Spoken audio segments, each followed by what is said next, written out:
Welcome back. You're watching WION World is One. This is World DNA, the show that gets you ahead of the rest. I'm Shivan Chandna. And I'm Jyotsna Snowkumar. On World DNA today, the U.S. military says it has carried out fresh strikes on southern Iran, targeting missile sites and boats, allegedly attempting to lay naval mines. U.S. Central Command has called the operation an act of self-defense to protect American troops. Now, the strikes now threaten a fragile ceasefire as Washington and Tehran continue efforts to end the conflict. We'll get you all the details on that on the show.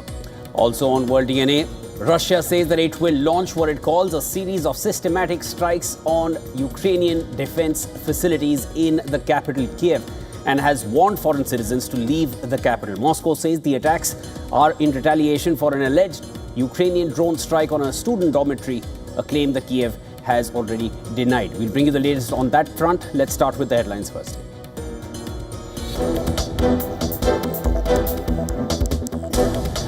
U.S. Secretary of State Marco Rubio is set to meet his counterparts from India, Japan and Australia in New Delhi to revive Quad alliance amid concerns over China and questions about U.S. commitment following Trump's recent visit to Beijing.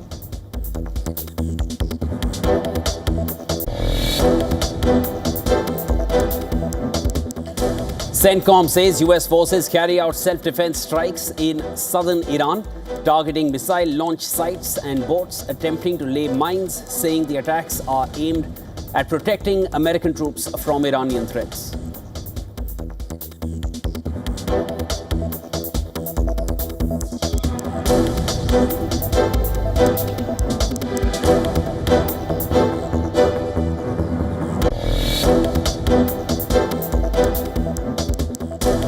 Donald Trump says Iran should hand over its enriched uranium to the United States for destruction or eliminate it under international supervision.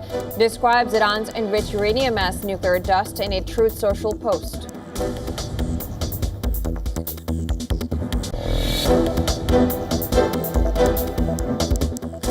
Iranian President Masoud Pezeshkian orders the restoration of international internet access in Iran after months of restrictions imposed during anti-government protests starting earlier this year and following US and Israeli attacks.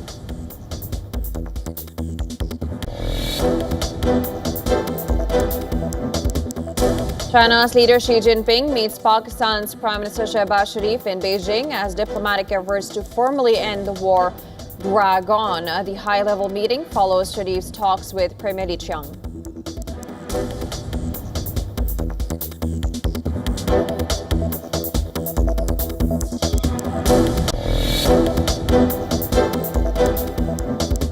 Israeli forces intensify strikes across southern and eastern Lebanon, targeting multiple towns, villages and areas near Tyre, as Prime Minister Netanyahu says offensive aims to crush Hezbollah. At least 3 people killed in the attacks.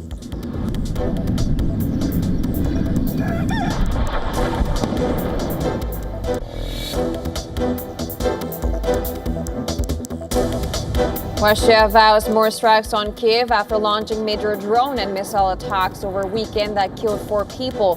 The barrage included a Russian hypersonic missile after a Ukrainian strike in occupied Luhansk.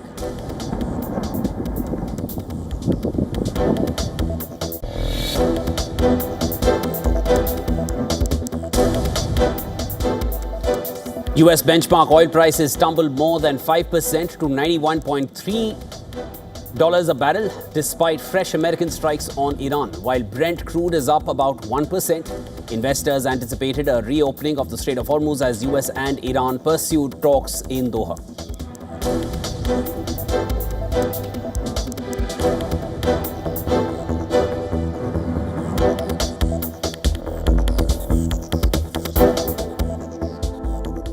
Now, the U.S. has carried out strikes in southern Iran, and what a spokesperson for the U.S. military said were acts of self-defense. In a statement, Tim Hawkins of the U.S. Central Command said that the strikes hit missile sites as well as boats trying to lay mines without giving any further details of the attacks. The strikes threatened an already fragile ceasefire that began on 8th of April as the United States and Iran struggled to reach an accord to end the war. It has rattled the global economy with a severe disruption of energy flows. Now, semi-official Iranian media reported that explosions were heard in Bandar Abbas city near the Strait of Hormuz. Iran's Mehr news agency said that the situation in the city was under control and that there was no cause for concern. On Monday, U.S. Secretary of State Marco Rubio suggested a deal could be reached within the day, but Iran's Foreign Ministry spokesperson Esmail Baghi has said that while a conclusion has been reached on a large portion or proportion of the issues, it is incorrect to say that the signing of an agreement is imminent. As talks are underway, Trump has demanded a resolution to enriched uranium inside Iran, a key sticking point.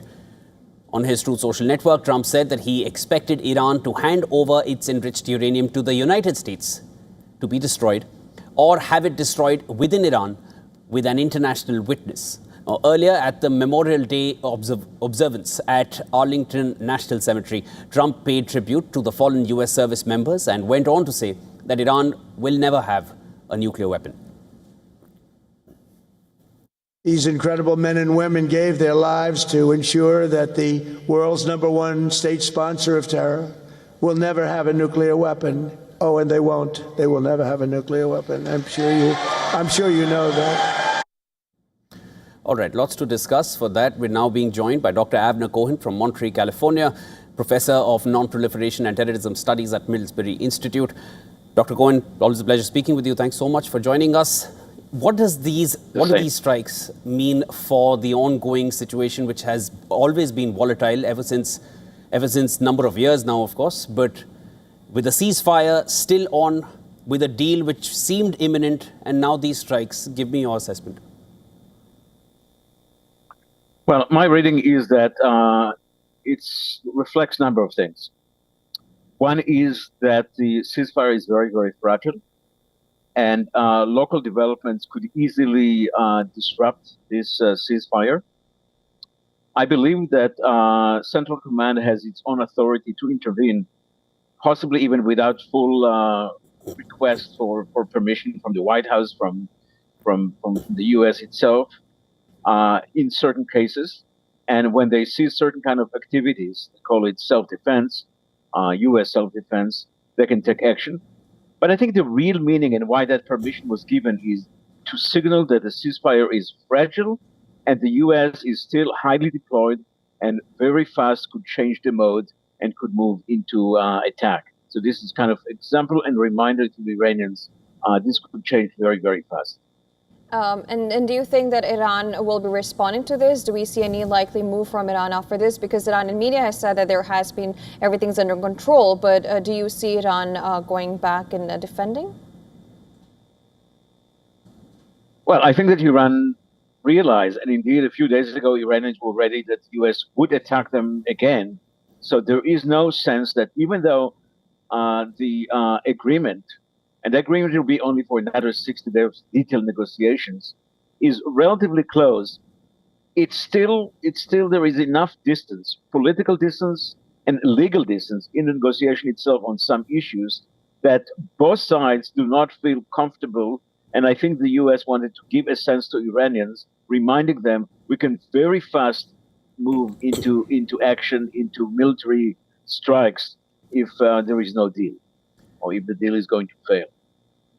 Dr. Cohen, when the war started on the 28th of February, the U.S. had at the time called them preemptive strikes. These strikes that we've now just seen at Bandar Abbas near Strait of Hormuz are being called strikes in self-defense. Let me also just highlight that when the Islamabad talks were taking place, at that time, during those talks, when the teams were there, the delegations were there, there were 2 U.S. warships attempting to cross through the Strait of Hormuz. There was a big warning given out by Iran. So we've seen this, both things. One, a position of strength being exhibited during negotiations, and also calling strikes preemptive or in self-defense. Do you see a similar trend being carried out even now? Because there were talks from both sides suggesting that a deal is now imminent. Well, the deal is closed. I wouldn't say imminent. I think there are hesitation on both sides. Neither side want to appear as weak and giving up certain issues. The U.S. emphasized very much the nuclear issue, which has not been resolved.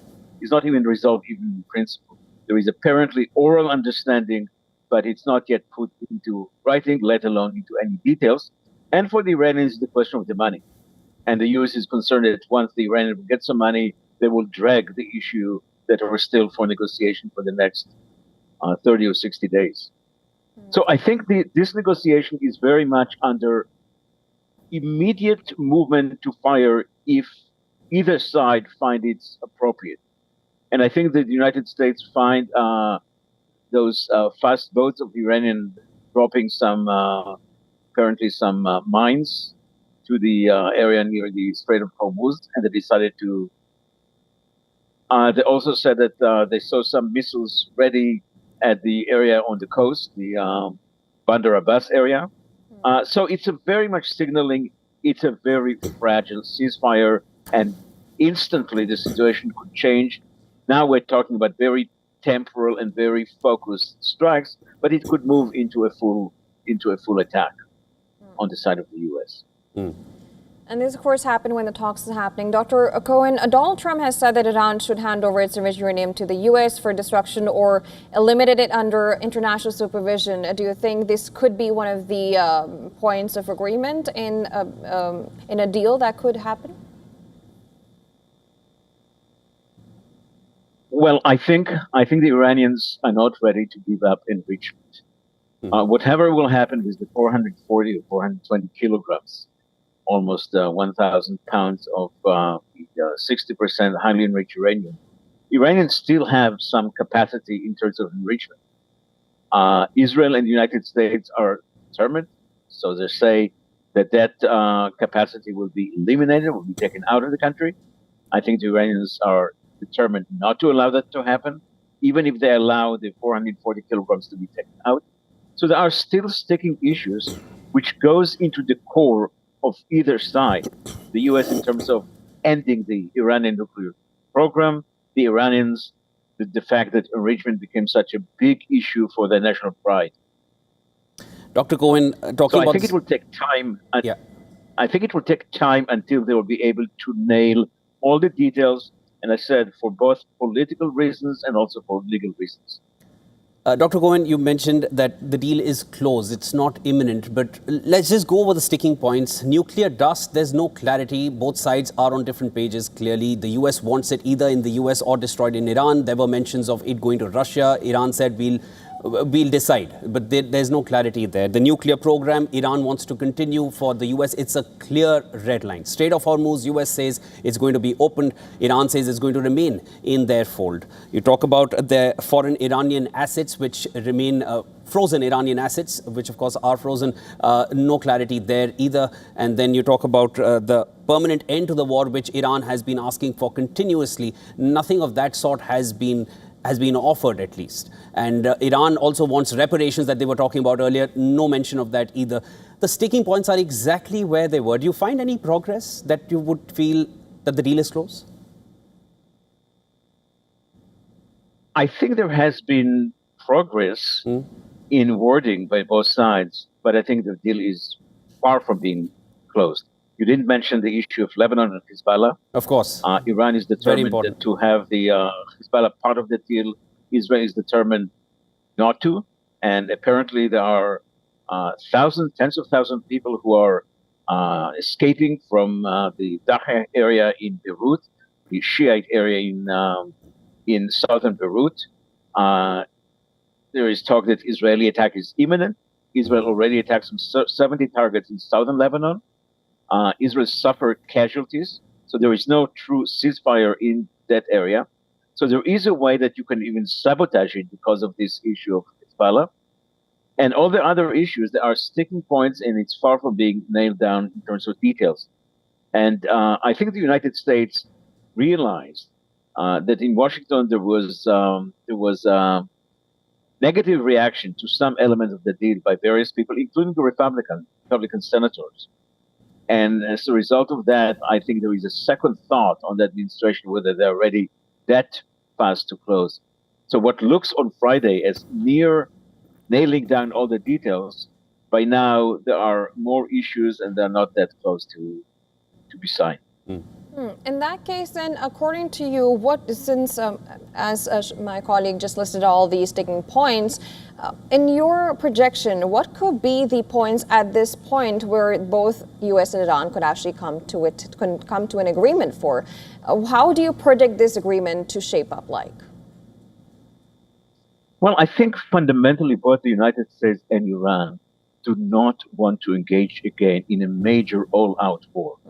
It's not clear whether it will prove anything. The Iranians proved themselves much more survivable than anybody thought. The United States, it costs in terms of damage, in terms of finance, a great deal. And of course, there is a very negative attitude within the United States, domestically in the United States to resumption of the war. So I think both sides do not want to start again the war. The issue is that neither side have a deal that they feel proud to show to the world.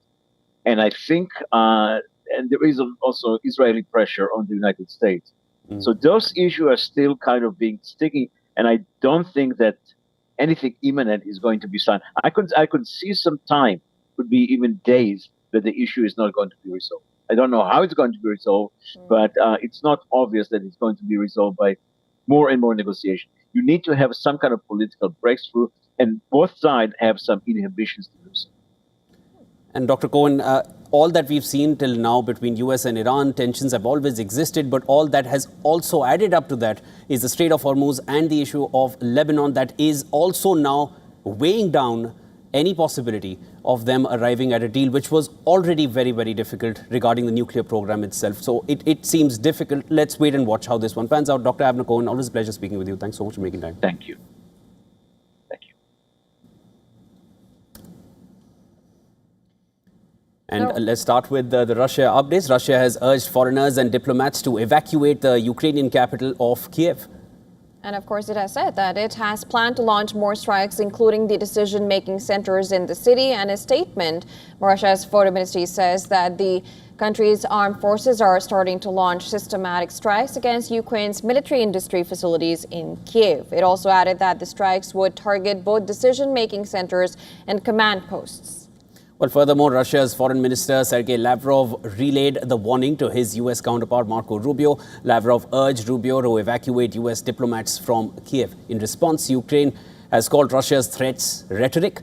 Ukraine's foreign ministry urged its allies to not give in to Russia's blackmail. European Union's envoy in Kyiv said that they are not going anywhere. And similarly, France's foreign ministry said that they are used to Putin's threats, while adding that the evacuation is out of question. Meanwhile, Ukraine's President Volodymyr Zelensky has extended his wishes to the U.S. on Memorial Day. And Zelensky also said that Ukraine expects new diplomatic engagements with the U.S. on ending the war with Russia. Today is Memorial Day in America, a day of national respect for each and every person who defended America and freedom in uniform. Without the United States, there simply would have been no European freedom, and the 20th century proved this absolutely clearly.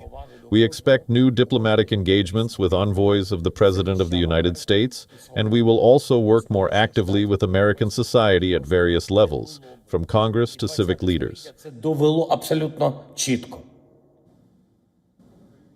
And in the midst of all of this, Belarus' exiled opposition leader visited Kyiv on Monday. In a joint presser, the exiled opposition leader expressed her solidarity with the Ukrainians. She added that Belarusians support Ukraine's independence and also lambasted reigning Belarus President Alexander Lukashenko.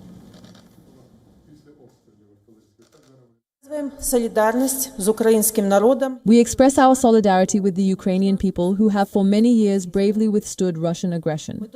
I'm here to emphasize that the Belarusian people support Ukraine's independence, sovereignty, and territorial integrity. We recognize that the regime in Minsk has made Belarus an accomplice in this aggression. Я впевнена, що перемога України відкриє шлях і In other global news, the World Health Organization chief is set to visit Democratic Republic of Congo amid the Ebola outbreak. Well, WHO Director General says that the outbreak now includes more than 900 suspected cases and over 200 suspected deaths. Health authorities initially tested for the Zaire strain but later discovered the cause is a much rarer Bundibugyo strain, allowing the virus to spread undetected for weeks. General Ghebreyesus has urged neighboring countries to act immediately to contain the outbreak. Meanwhile, the World Food Programme's Ituri Bureau chief warned that the outbreak and food insecurity are deeply linked.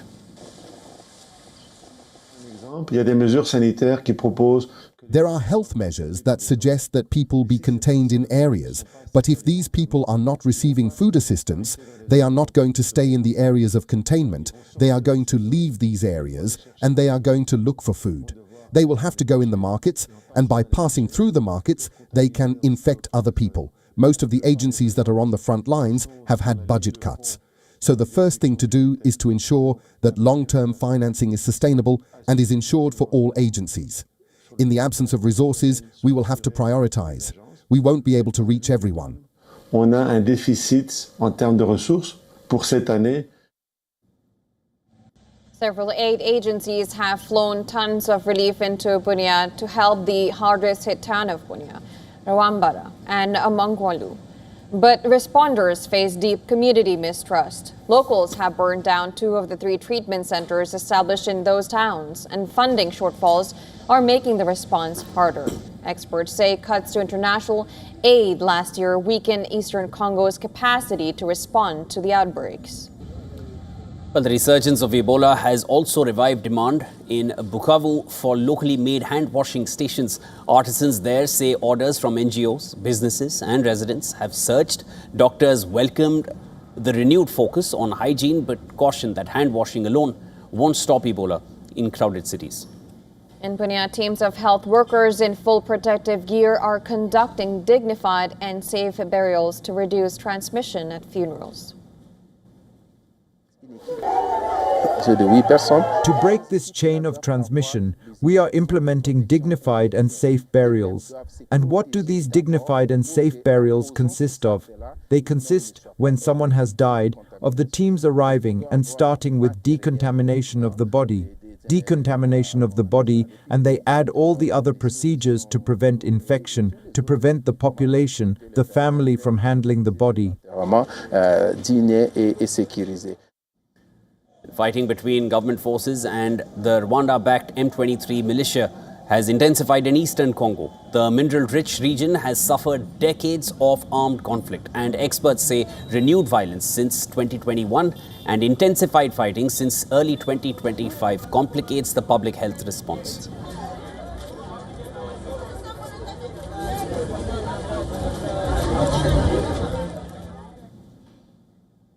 All right, we're going into a very quick short break on World Day. We'll be back with more lined up on the other side.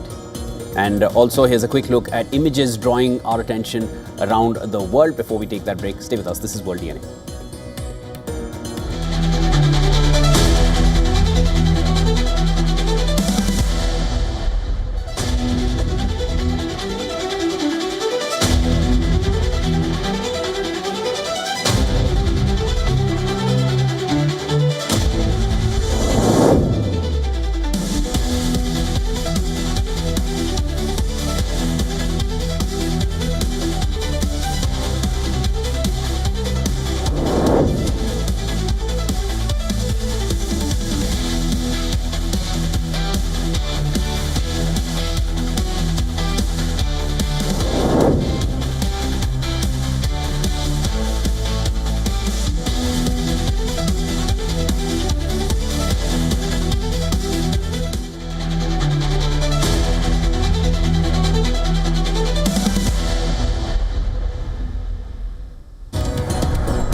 WION asks, what matters?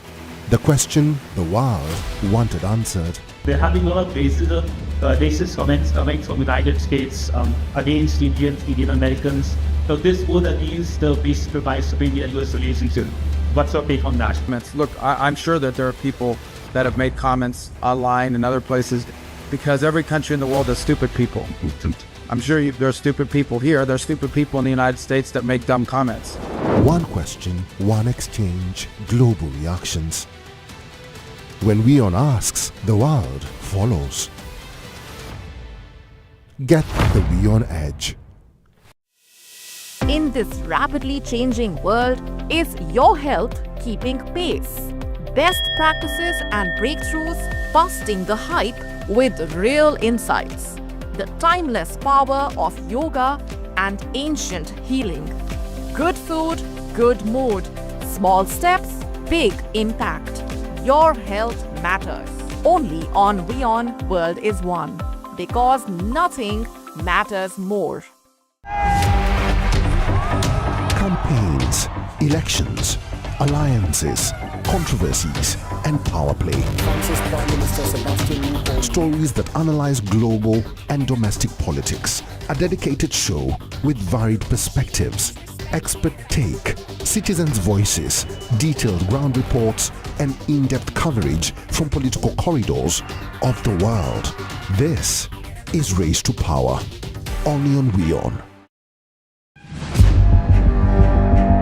Where darkness hides behind every corner. Where the truth is stranger than fiction. A show that dives deep into the stories which shock and mystify. Unsolved murders. Psychopaths who defy explanation. International war crimes. And millions swindled in financial fraud. The victims, the accused, and the sinister plot. Crime is your front row seat to darkness.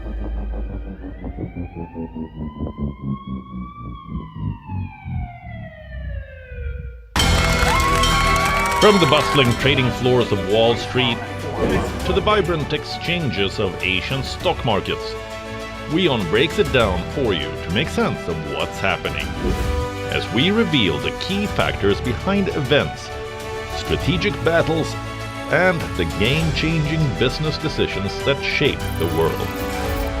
We bring you all of this and more on World Business Watch.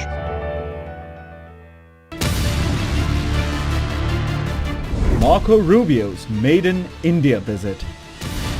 Straight from a NATO summit in Sweden. To recalibrate India-US relations. Energy-trade cooperation in focus. Questions over Quad's momentum and strategic future. America first, but India forward.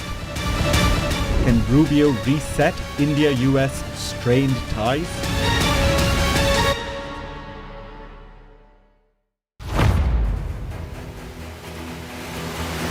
Get the latest updates. Destroy their Breaking missiles news. and raise their... Credible, clear, continuous. Experts across aisles. Diverse voices, one platform. WION World is One. Campaigns, elections, alliances, controversies, and power play.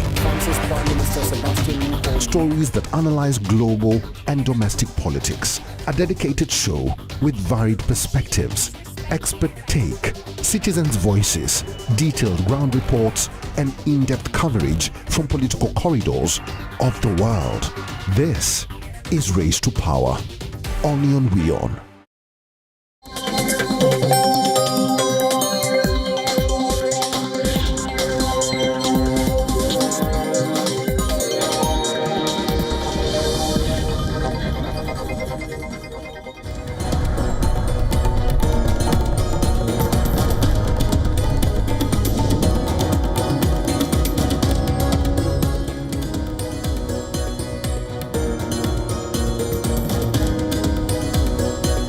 Welcome back, viewers. You're watching World DNA with Jyotsna. I'm Shivan. Lots more to discuss. Let's start with the headlines.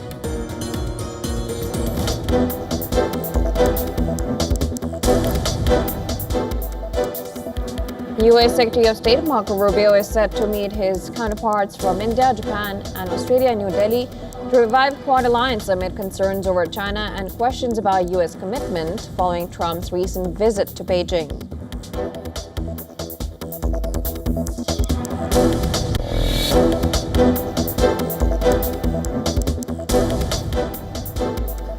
CENTCOM says U.S. forces carry out self-defense strikes in southern Iran, targeting missile launch sites and boats attempting to lay mines amid reports of explosions near Bandar Abbas. Iranian media says situation in Port City remains normal.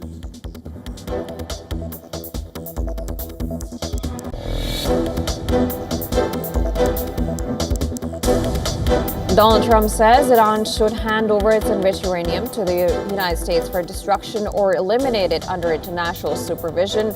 Describes Iran's enriched uranium as nuclear dust in a Truth Social post.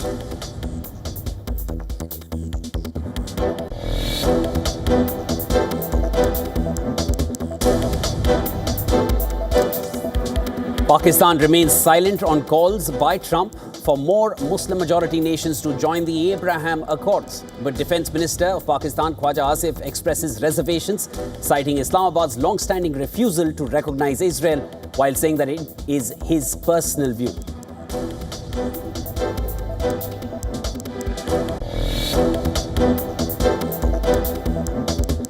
China's leader Xi Jinping meets Pakistan's Prime Minister Shehbaz Sharif in Beijing as diplomatic efforts to formally end the Iran war drag on. The high-level meeting follows Sharif's talks with Premier Li Qiang.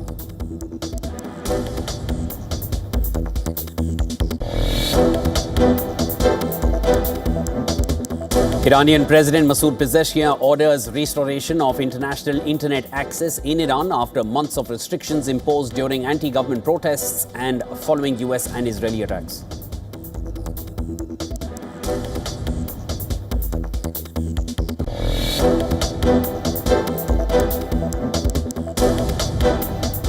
Iran-backed Hezbollah group says it launched multiple drone attacks on Israeli barracks and a military post in northern Israel, claiming the strikes are retaliation for alleged Israeli violations of the ceasefire.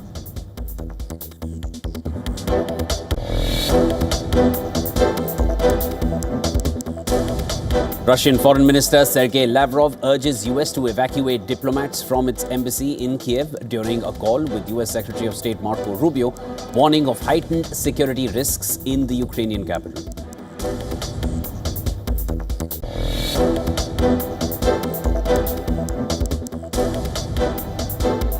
Taiwan overtakes India to enter the world's top 5 stock markets with a market capitalization of about $8.3 trillion against India's $8.2 trillion. Strong gains in Taiwanese technology shares and semiconductor firms boosted valuations.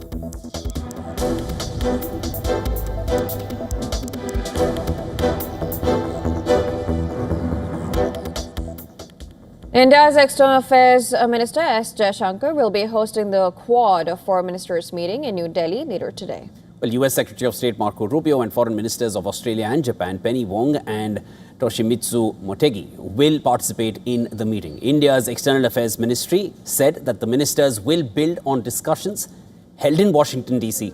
in July last year. It also added that ministers will exchange views on advancing cooperation across priority areas, review progress on ongoing Quad initiatives, and reflect on recent developments in the Indo-Pacific regions. Furthermore, the External Affairs Ministry said that foreign ministers of Australia and Japan are expected to hold bilateral talks with S. Jaishankar and Prime Minister Narendra Modi. The Quad is a 4-nation group that comprises of India, United States, Japan, and Australia. The coalition largely focuses on peace, security, and stability in the Indo-Pacific region. India is hosting the meeting in its capacity as the current chair of the coalition.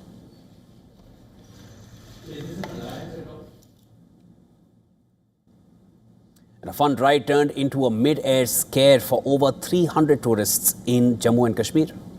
A major technical snag hit the ropeway, forcing all cabins to abruptly halt. Union Home Minister Amit Shah has lauded the disaster response team for executing the almost 6-hour-long rescue operation. According to officials, the snag developed during routine operations. Authorities immediately put a halt to the service as a precautionary measure to ensure passenger safety. Tourists in 55 cabins of Gulmarg Gondola were rescued after an arduous 6-hour operation.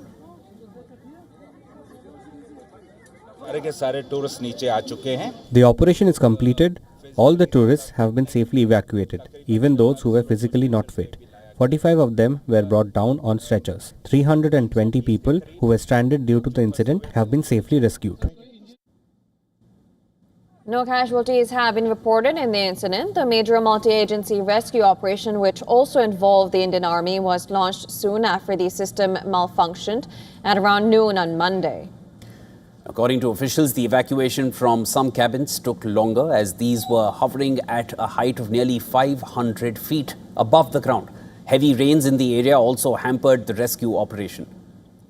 Jammu and Kashmir's Chief Minister Omar Abdullah assured people that the government had the situation in control and that there was no need to panic. The Gulmarg Gondola is among the most popular tourist attractions in Kashmir, drawing thousands of visitors annually. However, authorities say it will remain temporarily suspended until a thorough inspection and technical assessment are completed to ensure the safe resumption of operations. The cable car had also been temporarily suspended in January last year because of technical issues. And meanwhile, in June of 2017, it had witnessed an accident. That is, the Gulmarg Gondola had witnessed an accident when 7 people were killed after a tree uprooted by strong winds struck a cabin, causing it to crash to the ground.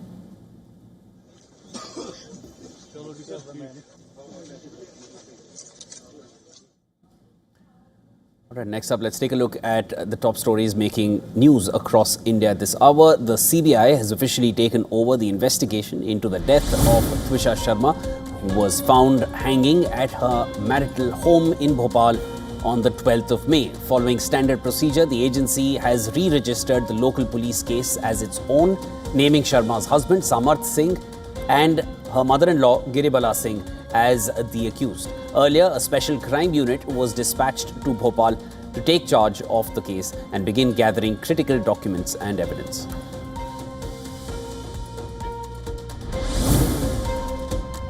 Pune Municipal Corporation has announced a 14-day restriction on public gatherings effective tonight. Under the new order, all rallies, protests and public meetings will be banned for the next 2 weeks as the city implements measures to manage a fuel crisis and reduce pressure on the civic treasury. As part of these cost-cutting efforts, government officials have been directed to limit unnecessary travel, conduct meetings and training sessions online, and carpool for official duties.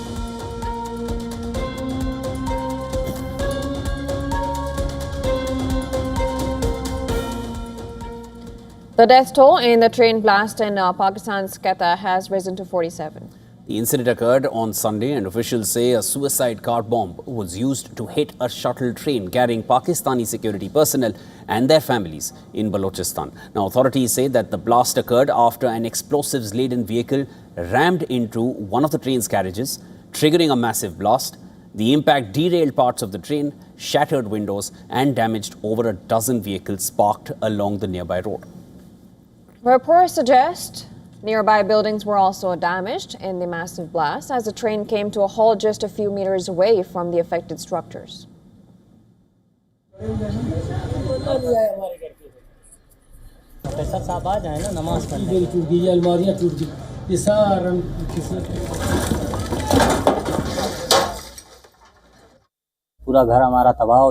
Our entire house has been destroyed. Our home was located on Chaman Fatak, as you can see in front of you. The cars parked outside our house were completely burned, and the house has been badly damaged. Several family members were also seriously injured and are currently being treated in the hospital. The Balochistan Liberation Army BLA separatist group has claimed responsibility for the attack. The BLA has also revealed the identity of the attacker of the Quetta train blast. According to the group, the attack was carried out by Bilal Shahwani alias Sain, a member and commander of the group's suicide unit called the Majid Brigade. Pakistan's Railways Ministry has reportedly said the shuttle train was carrying passengers from Quetta's cantonment area to connect the Jaffa Express route. Now, the blast occurred while the train was travelling through Chaman Fatak station in Quetta. The train was travelling from Quetta to Peshawar, a route where security forces are usually stationed. Now, the same corridor is also used by the long-distance Jaffa Express train, which was hijacked and whose passengers were taken hostage by the BLA in March of last year.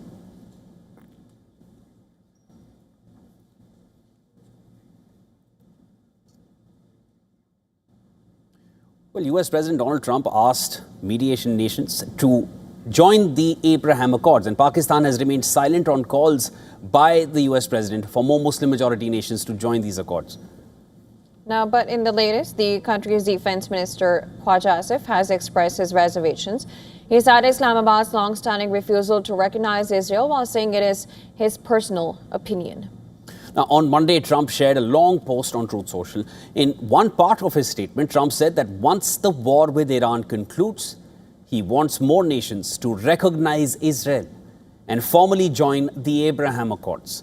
And this follows a telephonic exchange between Trump and the top leadership from Saudi Arabia, UAE, Qatar, Pakistan, Turkey, Egypt, Jordan and Bahrain. Now, the call took place on Saturday.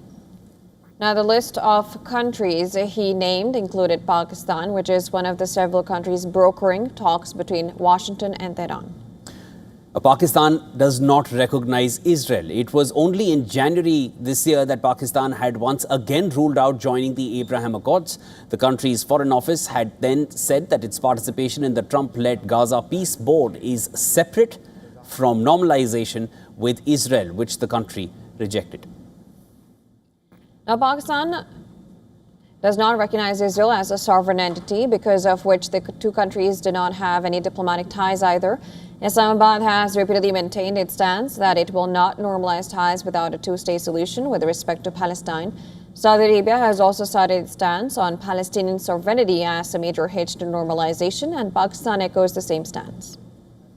That sentiment also reflects on ground among the local population of Pakistan. Thousands of Pakistanis have come out on the streets on several occasions in support of Gaza. When Israel was bombarding the Palestinian territory, the pro-Palestine rallies have taken place across Pakistan from Islamabad to Karachi and Lahore. Well, more recently, Shia Muslims of the country stepped out to demonstrate against US and Israel strikes on Iran, which assassinated the late Supreme Leader Ali Khamenei. Pakistan has a sizable Shia population, making it one of the top three countries, about 10 to 15% Shia Muslims residing in the country. Well, the latest remark by Trump now puts the spotlight back on Pakistani leadership and the country's historical stance on Israel. The US president, in his lengthy post, has also said that there will be one or two countries who will, quote-unquote, have a reason not to sign the Abraham Accords, and that will be acceptable. But the question now is, will Pakistan be that exception to Trump's diktat? And if not, can Asim Munir and Shehbaz Sharif maintain Pakistan's stance to reject normalization with Israel? Or will that also now change? Average 30 years. Israeli military has intensified strikes in southern Lebanon after Prime Minister Netanyahu had said he ordered the military to escalate its offensive in an effort to crush Hezbollah. Well, the airstrikes come as US and Iran seek to finalize the terms of an agreement to end the West Asia war, which could include the Lebanon front, where Israel and Hezbollah have waged war since the 2nd of March. Now we will increase the blows, increase the intensity, and we will smite them hip and thigh, crush Hezbollah. Despite a ceasefire that came into effect on 17th of April, Israel and Iran-backed Hezbollah have continued to exchange fire on a near-daily basis. Following the call for escalation, residents were seen fleeing from the southern suburbs of Beirut. Well, the Israeli Air Force carried out successive strikes in the Bekaa Valley in eastern Lebanon. Dozens of Israeli strikes earlier targeted several towns and villages in southern Lebanon in the early hours, killing 3 people in 2 cars and on a motorcycle. The strikes came after Israel issued evacuation orders for 10 villages, accusing Hezbollah of breaching the truce. Well, the Iran-backed group on Monday said that it targeted 3 barracks and a military post in northern Israel in response to the violation of the ceasefire by the Jewish states. The Israeli military also announced on Monday that a soldier had been killed the previous day in southern Lebanon. And that brings the number of Israeli soldiers killed since the outbreak of hostilities with Hezbollah to 23.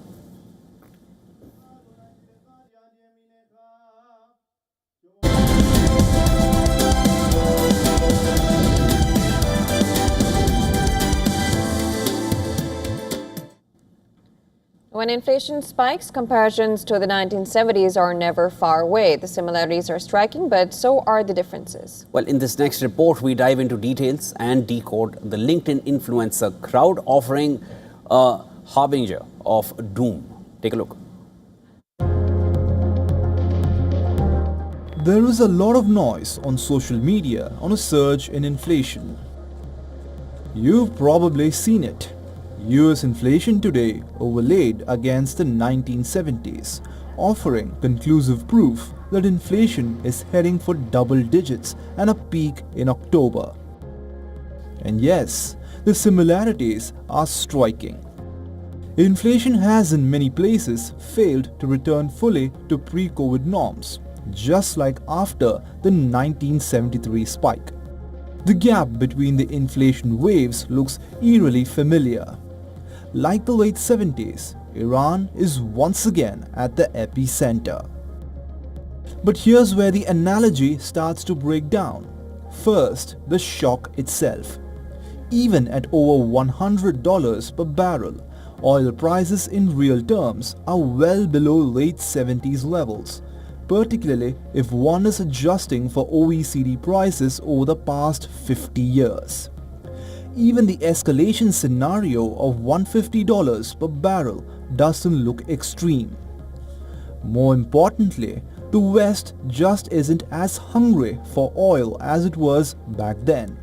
Per capita consumption is down by a third in the US and over half in the UK, and energy intensity has fallen with it.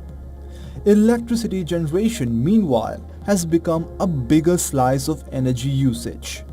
Relatively speaking, Europe has become more vulnerable to electricity crisis than oil spikes. And so far, this is not an electricity crisis. European natural gas prices are remarkably well behaved. Even if they rise, it is still unlikely to get anywhere near the scale of 2022. Things have changed a lot in 50 years. Unionization has collapsed from 35% to 15% since 1980. But remember that in 2022, energy shocks hit at a moment of exceptional labor tightness and worker shortages. That's not the backdrop now.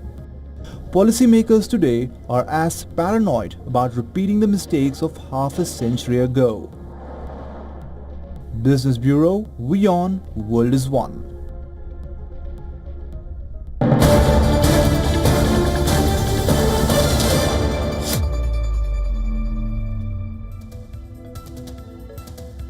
Breaking news coming in. US Secretary of State Marco Rubio has reacted to the recent American strikes in Iran. On a 4-day visit to India, Rubio said the Strait of Hormuz must remain open and asserted that the US would ensure its reopening one way or another. At the same time, he expressed optimism about reaching an agreement with Iran, referring to the ongoing diplomatic efforts. Rubio has said there were some talks going on in Qatar today, so we'll see if we can make progress. And there is a lot of back and forth discussion over this specific language in the document, so it may take a few days. Well, speaking about President Trump's position, Rubio added the president is either going to make a good deal or no deal. And that's the latest we're tracking for you. There's a statement that has now come in from the US Secretary of State, who is in India. He has reacted to the news of US strikes in Iran. The US Secretary of State has reacted. Rubio said that the Strait of Hormuz must remain open and asserted that the United States would ensure its reopening one way or another. He expressed optimism about reaching an agreement with Iran, referring to ongoing diplomatic efforts. And this is after the strikes have already been carried out in self-defense, as the US calls it. There were some talks, this is what Rubio said, some talks going on in Qatar So we'll see if we can make progress. There's a lot of back and forth, discussion over specific language in the document, so it may take a few more days. US still seeming positive about a deal.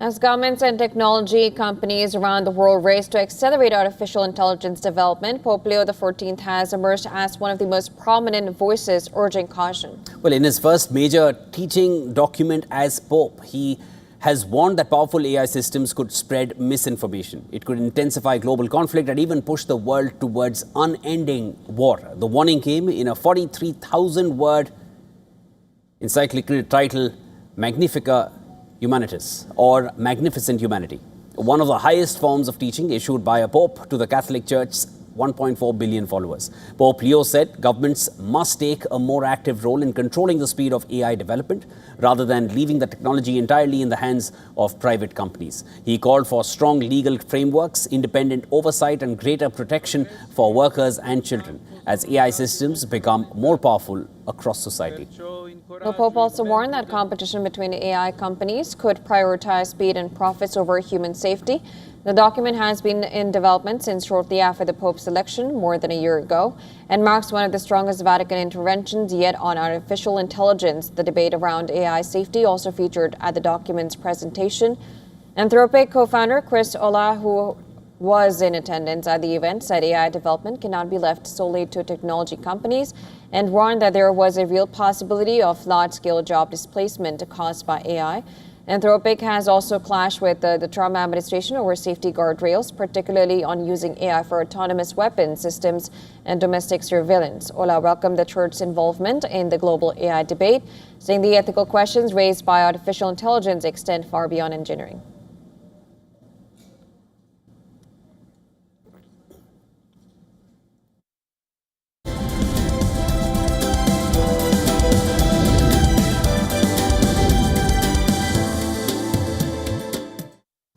And four-time champion Iga Swiatek and world number 2 Elena Rybakina have cruised into the second round of the French Open in sweltering conditions. While Swiatek made light work due, of course, Australian teenager Emerson Jones, Rybakina cruised past Slovenia's Veronika Arivetets in straight sets. Well, playing her first Grand Slam under Rafael Nadal's former coach, Francisco Roig, Swiatek looked in complete control right from the start. The Pole is aiming to reclaim the title that she won 3 years in